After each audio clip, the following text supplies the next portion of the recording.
AP ఎన్జీఓల మధ్య విభేదాలు, సమ్మెపై భిన్నాభిప్రాయాలు, అశోక్ బాబు తీరుపై గరం. సీఎం కిరణ్ ను నమ్మేది లేదంటున్న ఉద్యోగులు, నిరసనలతో సరిపెట్టాలని నిర్ణయం. సీమాంధ్ర ఉద్యమంలో ఏపీ ఎన్జీఓలది కీలక పాత్ర. సిడబ్ల్యూసీ నిర్ణయం తర్వాత ఉద్యమ బాట పట్టారు. అశోక్ బాబు లీడర్షిప్ లో 13 జిల్లాల్లో వివిధ రూపాల్లో నిరసనలు నిర్వహించారు ఉద్యోగులు. హైదరాబాద్ లో సేవ్ ఆంధ్రప్రదేశ్ సభ ద్వారా రాజధానిలో శాంతికి విఘాతం కలిగించే ప్రయత్నం జరిగింది. వీళ్ల ఉద్యమం వెనుక సీఎం కిరణ్ హస్తం ఉన్నదనేది ప్రధాన ఆరోపణ. సీఎం క్యాంప్ ఆఫీస్ వేదికగా కుట్రలకు ఎత్తులు వేశారు.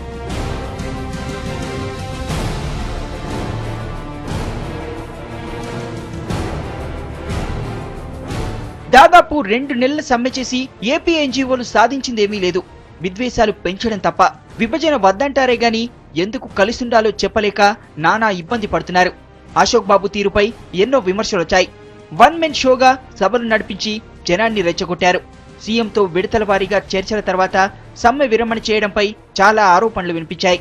ఇప్పుడు రాష్ట్ర విభజన ప్రక్రియ వేగమైంది. కిరణ్ విషం చిమ్ముతూనే ఉన్నారు. నల్లారి వారికి తోడుగా మళ్లీ రంగంలోకి దిగాలనేది అశోక్ బాబు ప్లాన్. మరోసారి సమ్మెకు సీమాంధ్ర ఉద్యోగులు సిద్ధంగా లేరు. సమైక్యవాదం కన్నా సొంత అజెండాకే కిరణ్ ఎక్కువ ప్రయారిటీ ఇవ్వడమే ఇందుకు కారణం.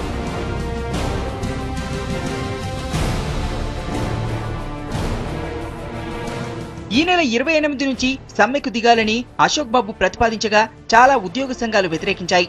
ధర్నాలు, నిరసనలు, ప్రజాప్రతినిధుల ఇళ్ల ముట్టడితో సరిపెట్టాలని వాదించారు. ఉద్యమం తాము చేస్తే నాయకులు రాజకీయం చేస్తున్నారనేది వీళ్ల భావన.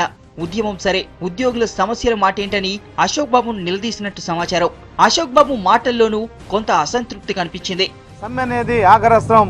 గతంలో మనం సమ్మె చేసినప్పుడు మన జీతాలు కోల్పోయాం, ప్రజలు నష్టపడ్డారు.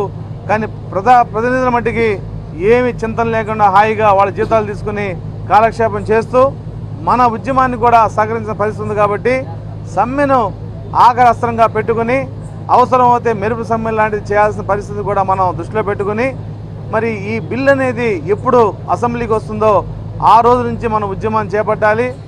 విభజన టైంలో కిరణ్ అండతో రెచ్చిపోయిన అశోక్ బాబుపై ఉద్యోగ సంఘాలు అసంతృప్తితో ఉన్నాయి. సీఎం చెప్పిన ప్రతి దానికి అడ్డంగా తల ఊపడంపై విమర్శలొస్తున్నాయి. ఎంప్లాయీస్ ను అడ్డం పెట్టుకుని సీమాంధ్రలో హీరో అవ్వాలనుకుంటున్న నల్లారికి ఉద్యోగులు గట్టి షాకే ఇచ్చేలా ఉన్నారు.